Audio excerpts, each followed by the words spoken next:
We were on the beach for less than an hour before something shifted. The air had that heavy kind of stillness, where even the waves felt rehearsed. My wife, Elise, was lying beside me on the striped towel we'd brought from home, the one she insisted on packing herself, even though we were only 2 hours from the city. Her skin shimmered from the sunscreen, her sunglasses tilted slightly down her nose as she scrolled through her phone. The kind of lazy calm people fake on social media. It was her idea to take the trip. "We need to unplug," she said 2 weeks ago, during one of those quiet, sharp mornings when we passed each other like strangers in our own kitchen. She didn't smile when she said it. She didn't touch me. Just stared at her coffee and added, "It might help." "Help what?" she never said. So I went along with it. One night in a cottage by the water. No TV. No signal in half the cove. Just us and the ocean. Or that was the idea. The sun was high above us when it happened. I'd been watching the clouds gather near the horizon. She was holding her phone loosely in one hand, tapping through something I couldn't see. And then it popped up. "Mike's iPhone wants to share a photo." I saw it clearly. White text on a gray blur, floating at the top of her screen like a thought she hadn't meant to show.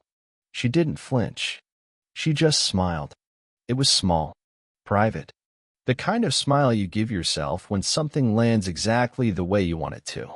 And then, before the AirDrop request could disappear, she declined it. Just a swift, practiced tap. "Who's Mike?" I asked, not really expecting an answer. Her body went still for half a beat. She said, too lightly. Then she looked over at me with that polished calm she wore like skin.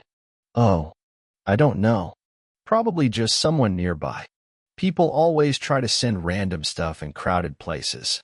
But this beach is empty." She shrugged, brushing sand from her leg. "Well, mistaken identity, I guess." Only it wasn't mistaken. Because I saw the smile. Not the kind you wear when a stranger tries to prank you. It wasn't confused, embarrassed, or even amused. It was satisfied. Like something fell into place. Like she'd expected it. I didn't say anything after that. Just let the silence stretch between us as the waves rolled in and out, gentle and indifferent. Elise turned her face back toward the sun, her mouth relaxed again. But I was already somewhere else in my mind. Not because of the name. Not because of the notification. But because of the way she smiled before she knew I was looking. Later, back at the cottage, I watched her unpack the wine. 2 glasses. A bottle I didn't recognize. "I thought we'd do something nice tonight," she said, without looking at me. "You packed that one before we left." She paused just for a second too long. Did I? She knew I watched the details. She used to love that about me. I didn't press. I just helped set out the glasses while she lit one of those cheap vanilla candles she always bought in bulk. She poured the wine like nothing had happened, like we were still pretending. That night, after she fell asleep on the couch, I checked her phone. I know, I shouldn't have, but something had broken loose inside me, and I couldn't tell if it was paranoia or instinct. Her lock screen was still the photo of us from 2 years ago. That sunset hike where she kissed me like she meant it. But the passcode had changed. It used to be my birthday. Now it was something else. I stared at it in the dark for almost 10 minutes, her soft breath rising and falling beside me. I didn't try more than once. I just placed the phone back where it was and sat quietly with the wrongness. The next morning, I woke before her. The tide had come in closer. The sand was wet beneath my feet as I walked the beach alone, half hoping the wind would carry something back to me. An explanation. A memory that made the smile mean something else. Instead, I found a receipt in the trash bin by the outdoor shower. 2 drinks. One of them a cocktail she never orders around me. Dated 3 nights before we arrived. From a bar she told me she hated. In a neighborhood she hadn't mentioned visiting. I didn't confront her. Not yet. Because I needed to be sure. Because maybe I was wrong. Because the only thing worse than a wife who lies is being the husband who's just starting to believe it. I didn't sleep the second night. She did. Or she pretended to. That's something I can't tell anymore. Around midnight, she rolled over and rested her arm on my chest like she used to, but it felt placed, like a gesture borrowed from a memory. Her fingers were too still, no idle tracing along my collarbone, just skin against skin, cooling by the second. When her breathing deepened, I slipped out from under her and padded barefoot across the cold wooden floor. The small kitchen hummed with the sound of the fridge. A tiny spider crept along the tile, heading nowhere. I poured myself a glass of water, then sat at the dining table and stared at her phone where she'd left it, screen down, always face down. I didn't touch it this time. Instead, I stared at the cabinet above the sink. There was a drawer there, the only one she had locked when we arrived.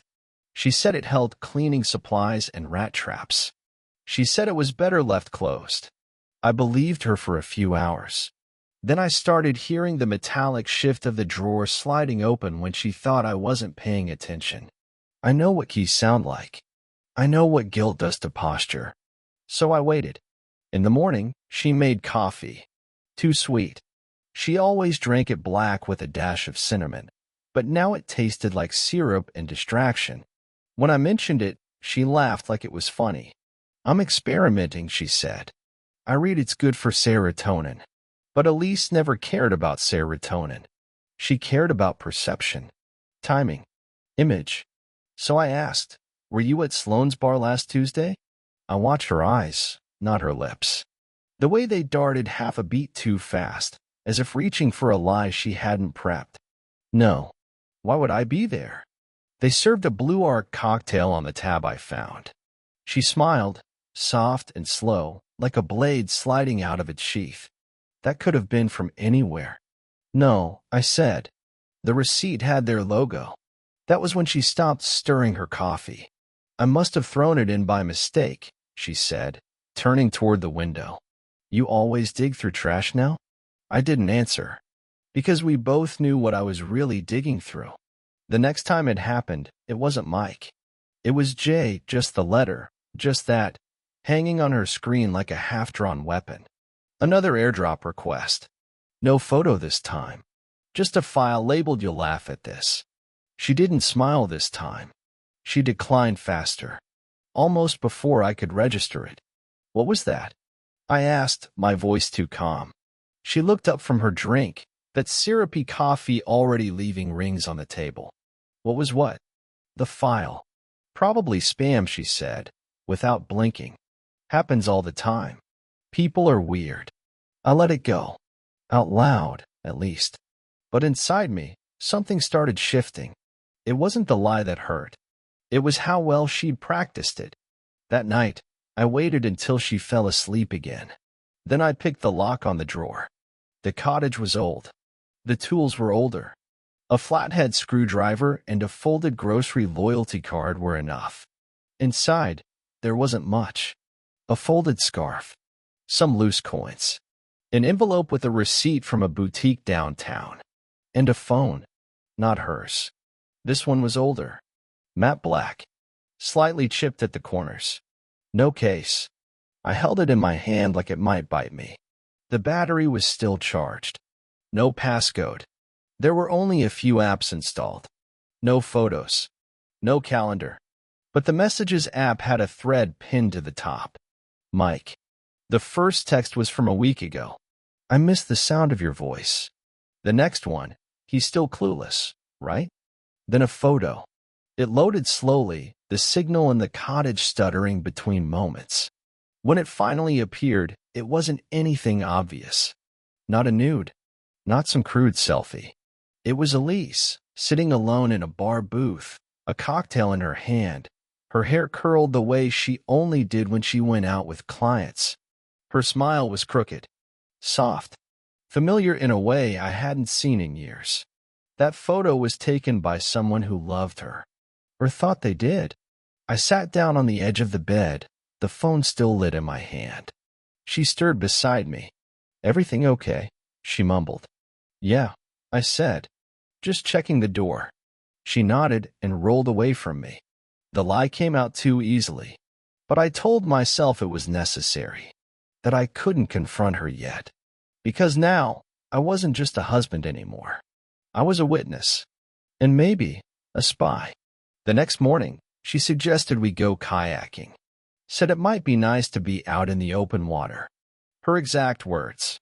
I watched her carefully as she loaded the bag. Her movements were too fluid, too deliberate, like she was performing ease. She had packed sandwiches, extra water, a pair of sunglasses I hadn't seen before. Gold-rimmed, expensive-looking, not her usual thrifted stuff. I asked where she got them. They were a gift, she said, from work. But her office didn't give out gifts. And she hadn't been back there in 3 weeks. That was the day I started keeping a journal. Just bullet points at first. Places, dates, small shifts in tone. Later, text I copied from the second phone. Then phone numbers. Then flight numbers. I wasn't sure what I was building. Only that I needed a map.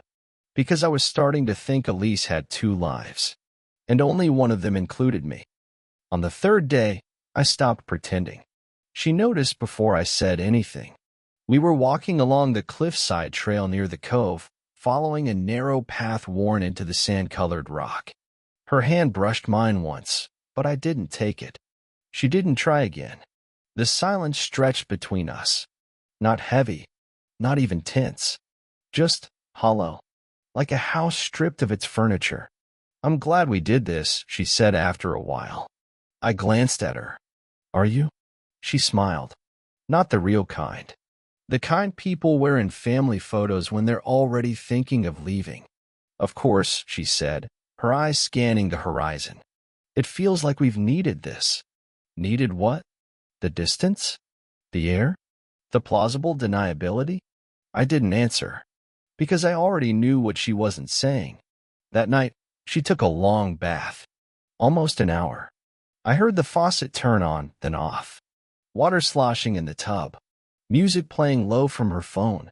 Some lo-fi playlist she never listened to until recently. I used the time. Went through her tote bag again. This time I was more careful.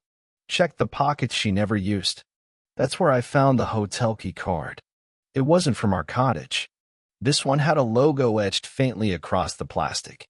A high-end hotel 2 towns over. The date scribbled on the small paper sleeve read, 3 weeks ago, room 509. The bathwater kept running. My heart didn't. I drove there the next morning. Told her I needed to get breakfast in town. She was still asleep, her hair twisted around her neck like seaweed, her legs tangled in the sheets like they belonged to someone else. The hotel wasn't far. Just 20 minutes down the winding highway. Modern. Sleek. Expensive. I parked across the street and watched the entrance from the safety of my car. Tourists with sun hats wandered in and out. A man in a navy polo stood by the fountain, smoking. For a second, I thought I recognized him. Strong jaw. Tan skin. The kind of confidence that comes from assuming the world is made for you. I didn't get out. Just stared. Room 509. I repeated it in my head like a mantra. Like a warning. Back at the cottage, Elise was on the patio drinking something green and bitter-smelling. She didn't ask about breakfast. Didn't ask where I'd been. I think we should head home tomorrow, she said, without looking at me. The weather's turning. I checked the sky. Blue as glass. Not a single cloud. You think so? I asked. She sipped slowly, deliberately. It's a feeling. Right. Her feelings.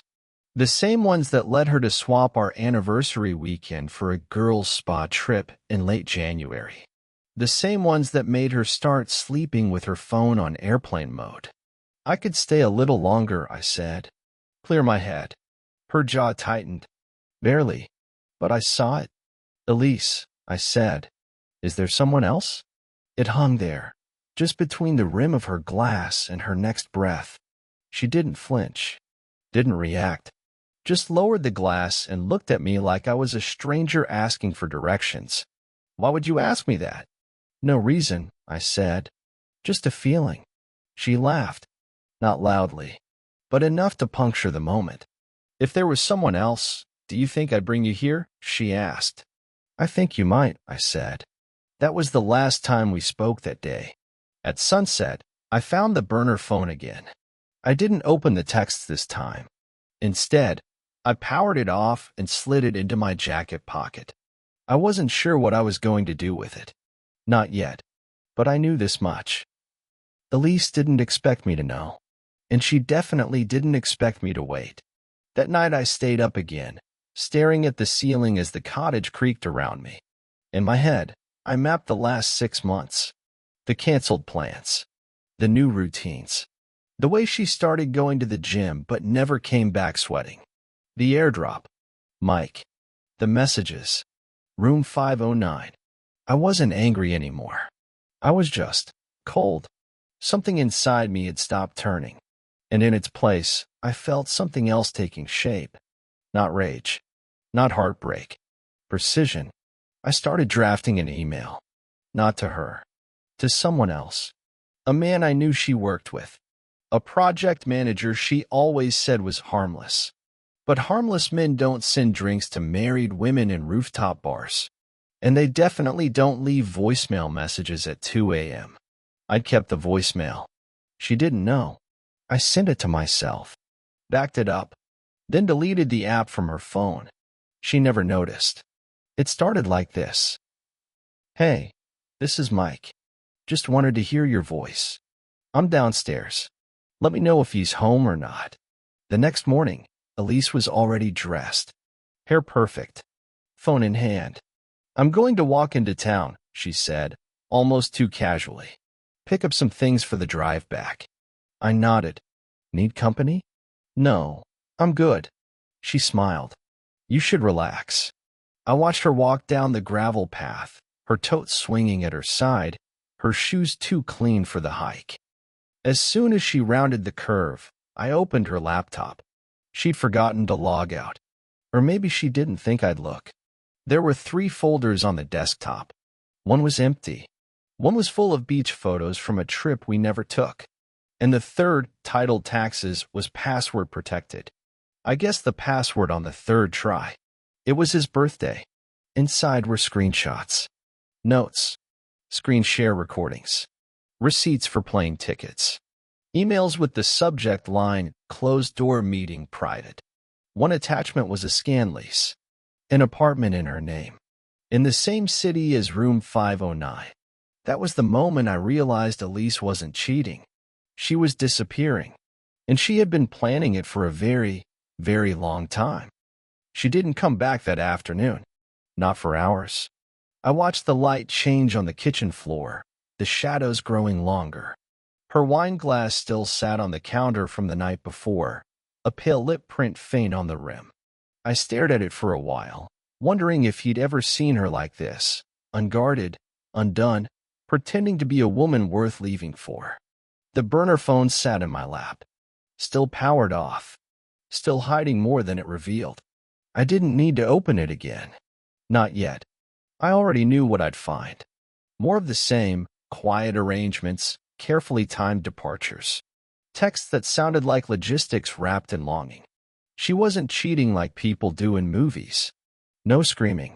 No perfume on the collar. She was dismantling the structure brick by brick and leaving me in the house while she sold the foundation. That's when I started my own file. I called it Eventuals. A folder on a flash drive I kept in the glove box. Inside, screenshots of texts. The AirDrop record. A screen recording of the hotel's check-in page confirming her name on the room, timestamped. And, eventually, the audio. The voicemail from Mike. Another one from someone else, a clipped, nervous voice asking if she made it out yet, and whether he's still at the cottage. No names. But I recognized the second voice. It was her sister. The same sister who'd once told me Elise gets bored easily. Back then, I thought she meant art projects. Restaurants. Now I understood. She returned just after dark. No explanation. No apology. Just a breathless, sorry, I lost track of time, followed by a fake yawn and the sound of her phone buzzing softly as she poured herself a drink. What did you get in town? I asked. She held up a paper bag. Snacks. Sunscreen. I didn't ask to see them. I didn't need to. There was sand in her hairline. But the beach was in the opposite direction of town. That night, I slept on the couch. When she came out in the middle of the night, she stood in the hallway just long enough to be noticed, then turned and walked back into the bedroom. We didn't speak in the morning. She packed quietly. Too quickly. I let her. As we drove away from the coast, the sky a low smear of gray behind us, I asked her one last question. You ever think about starting over somewhere else? She turned to look at me slowly. Sometimes, she said. Why? I shrugged. Just curious. She smiled again. Soft. Flat. Unreadable. I think everyone does eventually. Then she turned back toward the road. I didn't speak for the rest of the drive. Back at home, the routine resumed like nothing had happened. She unpacked quickly, folded everything with precision, wiped the sink dry like she always did. Her text came in quietly. Her laptop stayed closed. And her smile, when it came, was always delayed, like it needed staging. But I had my own routine now. Each day after she left for work, I added to the file. I traced her card charges, tracked miles on the car she thought I didn't know about, called the hotel and asked, politely, if room 509 was still available. The clerk said it was rented long-term, under a different name, but the credit card used had the last 4 digits of ours. The apartment lease I found had an official start date. It was 3 weeks away. She was going to leave, not in the dramatic way, not with a note on the bed or a slammed door. She would have waited until I was on a work trip, or asleep, or gone for groceries. Then she would vanish. Her phone would go dark. The rent would already be paid. And I would spend a day, maybe 2, thinking something terrible had happened, before realizing something much worse had. But I wasn't going to give her that chance. Because now, I had my own plan. I called in a favor from someone at my firm. Quiet. Discreet. Someone who owed me. I had them draft a single-page letter of transfer. Legalese, mostly. Camouflaged in corporate speak. It gave me temporary control of a shared investment Elise didn't even remember existed. Something we opened in the first year of marriage, back when everything felt like forever. I filed it the next day. She didn't notice. Too busy planning her exit. I watched her more carefully in those final weeks. She was deliberate, gracious, kind, even. The kind of nice people get when they've already packed their guilt into a suitcase and zipped it up. She offered to do laundry, bought my favorite snacks, laughed at my dry jokes like she was checking off a box. But she didn't touch me. Not once. And I didn't ask her to, because I wasn't mourning anymore. I was waiting. 2 days before the move-in date on the lease, she asked if she could spend the weekend at her sister's. Something in her tone almost dared me to challenge it. I didn't. Sure, I said. Take what you need. She kissed my cheek on the way out. And for the first time in months, I flinched. Not because of what it meant, but because of how easily she could still pretend.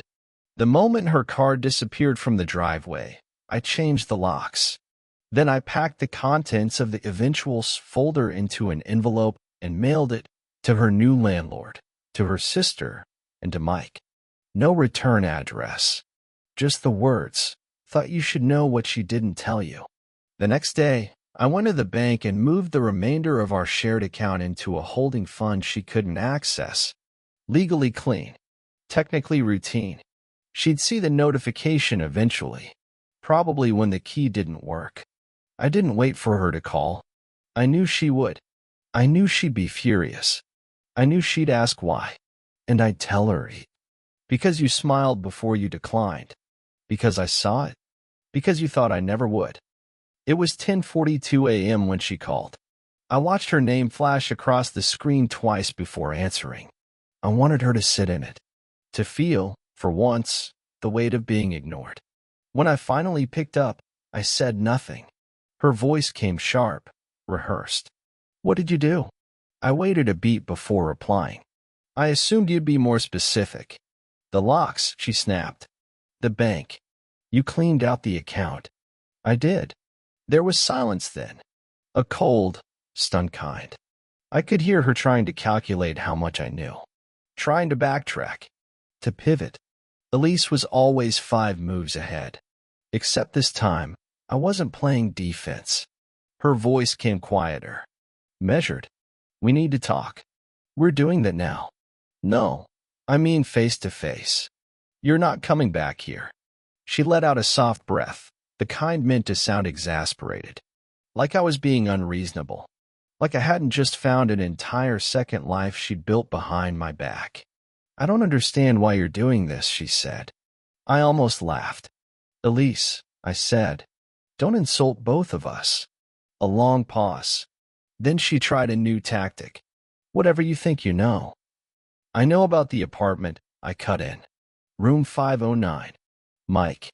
The burner phone in the locked drawer. The lease in your maiden name. The texts. The AirDrop.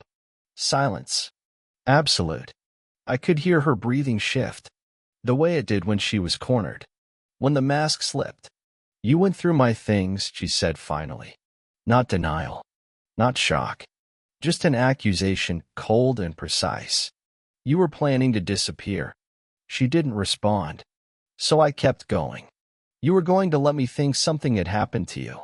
Or that I drove you away. You were going to vanish and let me carry the ghost of it. Her voice, when it returned, was different. Almost hollow. You don't understand what it was like. Now it was my turn to be quiet. You stopped seeing me, she continued. Long before I planned anything. You were always working, always tired, always somewhere else. I waited. I gave it time. I thought maybe we could find a way back. But you just stayed gone. I didn't deny it. Because maybe, on some level, it was true. But betrayal doesn't come with disclaimers. She made a choice. And so did I. You wanted to leave? I said. You could have said so. She didn't respond. I would have let you walk. More silence. Then, finally, is this revenge? No, I said. This is closure. I hung up. That night, I received a single email from her. No subject line. Just text. You don't get to rewrite the ending. I didn't reply. Because that's where she was wrong. I didn't rewrite it. I just refused to let her finish the story without me. 2 days later, a letter arrived from her lawyer. The tone was aggressive, accusatory, full of vague threats and mischaracterizations. Claims of financial abuse, breach of privacy, psychological distress. I forwarded it to mine with a short note. Respond with the files. Let them see everything. My lawyer didn't ask questions. Just did what I'd already prepared him to do. By the following week, the narrative had shifted. Her apartment fell through. The landlord, spooked by the evidence I'd sent, voided the lease on technical grounds. Mike never replied to the envelope. But his number went dark, and her sister sent me a one-line message. I warned her. I moved out of the house a month later. Not in a hurry. Not as an escape. I just wanted a space that didn't smell like her. Didn't echo with her laughter, her lies, her apologies. I left her the keys, knowing they wouldn't work. Knowing she'd find out I'd sold it. Knowing, somewhere, she was watching the pieces she tried to arrange slip through her fingers. One morning, I walked the beach alone. The same beach where it started. The one where she smiled before declining the AirDrop. Where her silence spoke louder than her words. The tide was low, and in the wet sand, a gull picked at something unrecognizable, half buried, half forgotten. I stood there a while, staring out over the water. I thought of her smile, and how easy it is to lie when you think no one is watching. But I was watching. I always was. It's been 4 months. People expect time to smooth things over, to dull the edge. But that's not what happens. You don't heal from betrayal. Not really. You just learn to sit with it. Like a sharp object in your chest, you stop trying to pull it out. You just grow around it. I didn't hear from Elise again after the lawyer folded. No texts, no calls. Not even one of those vague, manipulative check-ins she used to send when she wanted control without asking for it. She vanished, finally. But not the way she planned. No disappearance into a new life. No secret apartment. No fresh start with a man she thought would love her more than I could. I don't know what happened to Mike. But if I had to guess, I'd say he ghosted the second the fantasy started costing real things. That was always the bet Elise made with people. That their version of her would be enough to hold them. She never realized the mirror cracks when you touch it. I've started over. Not in the dramatic way. No reinvention. No big career change. I still go to work. I still drink the same coffee from the same bodega every morning. But I live in a different apartment now. Smaller. Quieter. Mine. There's a plant in the window that I haven't managed to kill yet. A soft chair I didn't have to compromise on. A kettle that takes its time boiling and nobody rushes it. I don't check her socials. Not because I don't think she's posting, but because I know she is. The image always mattered more than the truth. And I've stopped needing proof of what I already lived. One night, I found myself scrolling through old photos. Not deliberately. I was looking for something else, an old invoice or maybe a picture of a cousin's wedding, and there they were. Us. Before all of it. A series of images that felt staged now, even the real ones. Elise laughing on a balcony. Elise pretending to be annoyed as I snapped a picture. Elise kissing me at some New Year's party in a city I no longer remember. I studied them for a long time, trying to figure out when it started. The moment she stopped looking at me like I was home and started seeing me as a locked door. You think you'll find it. That exact second. That crack in the film. You never do. It happened slowly. Like rust. There's one photo I didn't delete. The last one we ever took together. On that beach. She's turned slightly away from me, smiling toward the ocean. I'm in the background, blurred, holding the cooler we never opened. The light is soft. The moment looks peaceful, but I know better. That was the moment just after she declined the AirDrop. Just after the smile she didn't know I saw. I keep it not because I miss her, but because it reminds me of something else. The truth always leaves a mark, even when it's invisible. A few weeks ago, I got a letter. Not from Elise. From her mother. Handwritten. Careful script. The same way she used to address birthday cards. She said she heard about the divorce. That she hoped I was well. That Elise has been through a lot and never meant to hurt anyone. I didn't write back. Because I'm not here to be someone else's absolution. People ask if I'll date again. I don't know. That part of me feels quiet now. Not closed, exactly. Just dormant. Like a room with the door shut and the lights off. It's still there. But it doesn't need visitors. And when it does, I'll know. Sometimes I walk that beach again. Not for closure. Just to remember how it felt. The wind. The stillness. The moment I saw the name on her screen. Mike's iPhone wants to share a photo. That was the beginning of the end. But it was also the beginning of the truth. And I'll take that over a lie that lasted longer. Any day. Thanks for watching. If this story pulled you in, make sure to subscribe and hit the bell so you never miss the next confession. Until next time, take care and watch who you trust.